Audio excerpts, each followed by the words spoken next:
A few weeks ago, I'm doom scrolling YouTube and I suddenly spot a video from the channel The Closer Look titled Why Your Character's Suffering Feels Empty. He starts off the video basically posing the question, how do you make the suffering of your protagonist actually have the impact that you, as a writer, want it to have? In my brain, I immediately responded with, well, that's a pretty simple answer, right? If you want your suffering to matter, it should lead to something. The suffering should be strongly tied to the theme, therefore it will matter and have emotional weight for the greater story. Them breaking is a beat in their arm.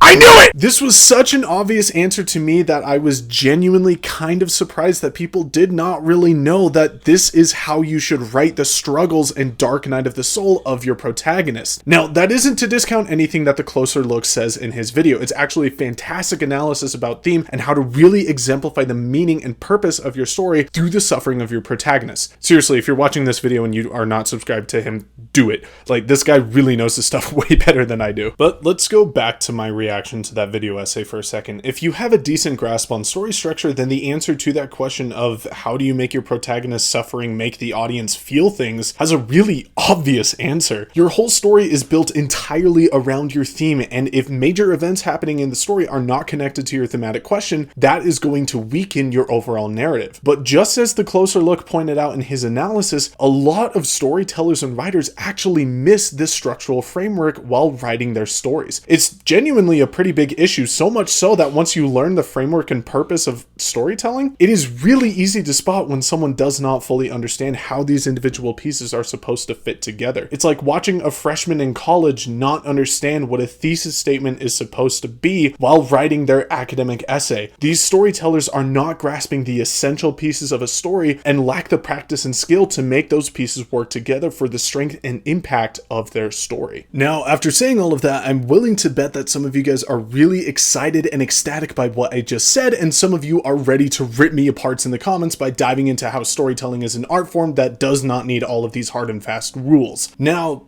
to the second group, I'm not going to say that you are totally wrong, but I think your assessment of the purpose of storytelling is pretty far off target from what storytelling is truly capable of. Today, I'm going to dive into why storytelling is far more scientific than you may realize, and also launch us into the question of what is the purpose of storytelling. To start, let's actually go back in time. But just a little bit. In my first year of college, I took my very first film analysis class that, I kid you not, changed everything, including the trajectory of this YouTube channel. I remember very distinctly on the first day, my professor started going off on story structure. Out of nowhere, he whips out this massive Excel spreadsheet where he meticulously puts stuff like Aristotle's 3-act structure, Shakespeare's 5-act structure, Joseph Campbell's hero's journey, etc., and then lines them up based on the events that happened in each story structure. Now, for the class, he did this to show us how each of these story structures are all based on the same idea, and that storytelling basically has not changed in the last 4,000 years. But to me,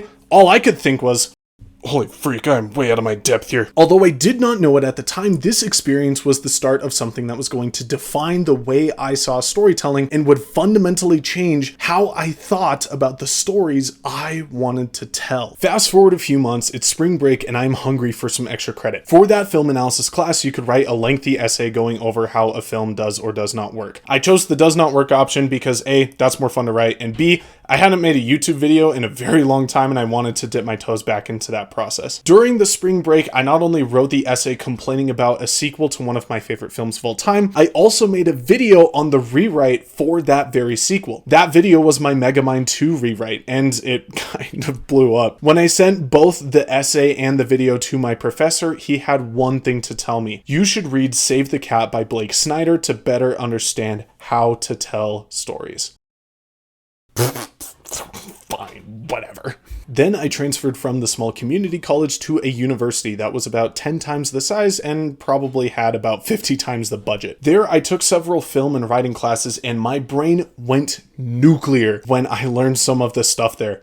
Oh My gosh, there is a whole plethora of different types of story structures and arcs and ways to write stories. Different genres have vastly different themes and advantages to certain types of arcs. There is a pattern to all of this, and there is a really good reason why these patterns are the way that they are. Stories have power because of the foundational structure that supports these incredibly artistic and thoughtful themes and ideas. The story on the ground versus the story in the sky concept from a few videos ago, that was something I learned in college. Then from all of that incredible learning, I started probably the biggest project of my life so far. The Night of Horrors Darkness Rising. A card game with a built-in story where I did my best to apply everything I have learned so far. While doing playtesting for the game, a lot of advice I got from people was really eye-opening. I can't tell you the sheer number of instances when people would suggest new characters or huge changes to existing characters that were strictly coming from a place of, this is a really cool thing,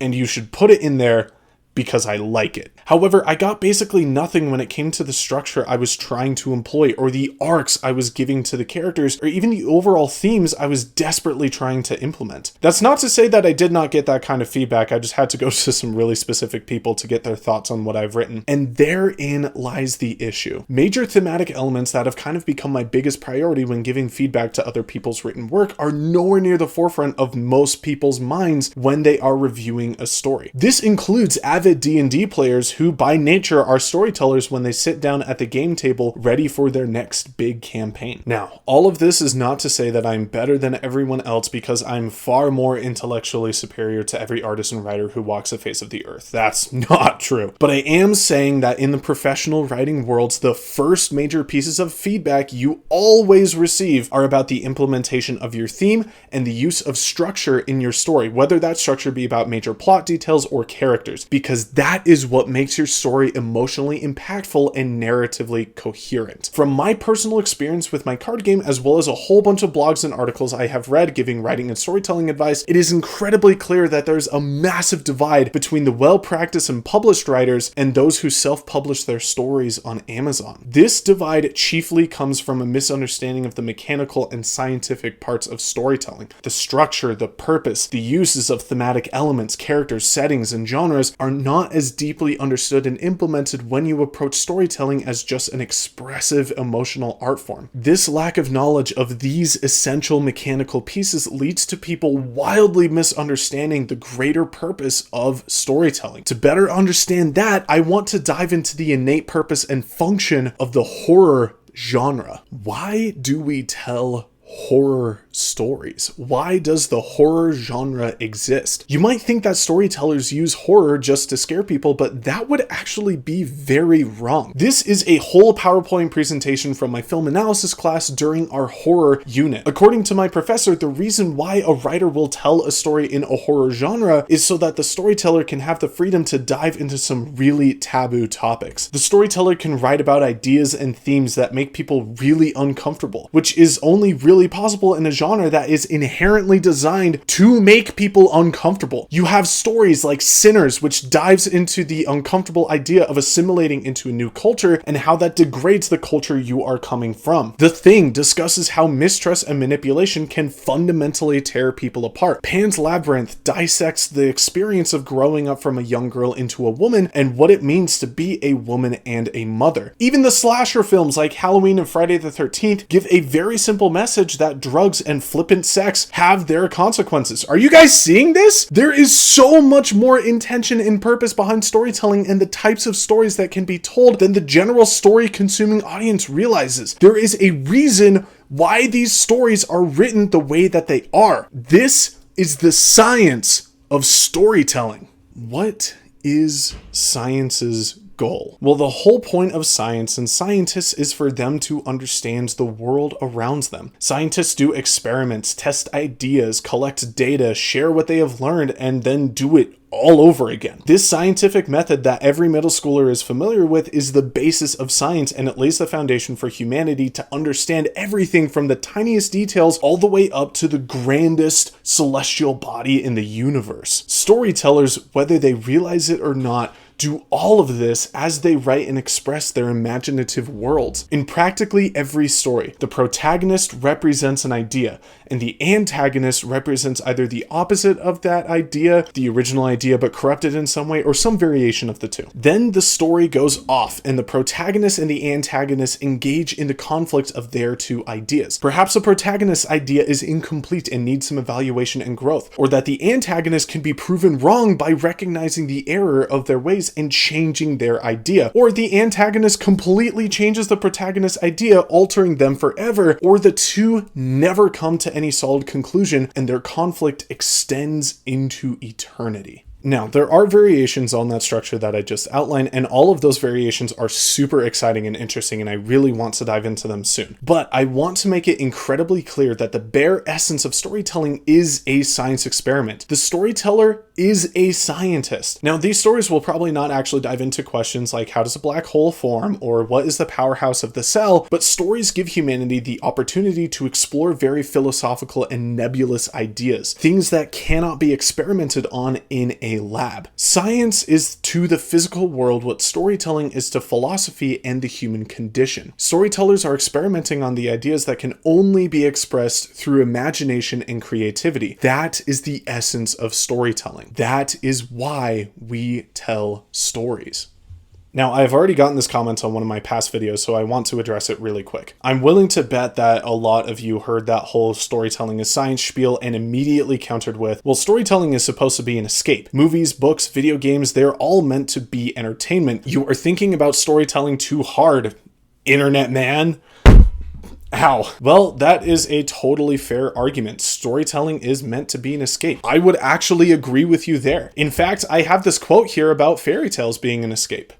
Though fairy stories are, of course, by no means the only medium of escape, they are today one of the most obvious and, to some, outrageous forms of escapist literature. And it is thus reasonable to attach to a consideration of them some considerations of this term escape in criticism generally. I have claimed that escape is one of the main functions of fairy stories. You want to know who said that?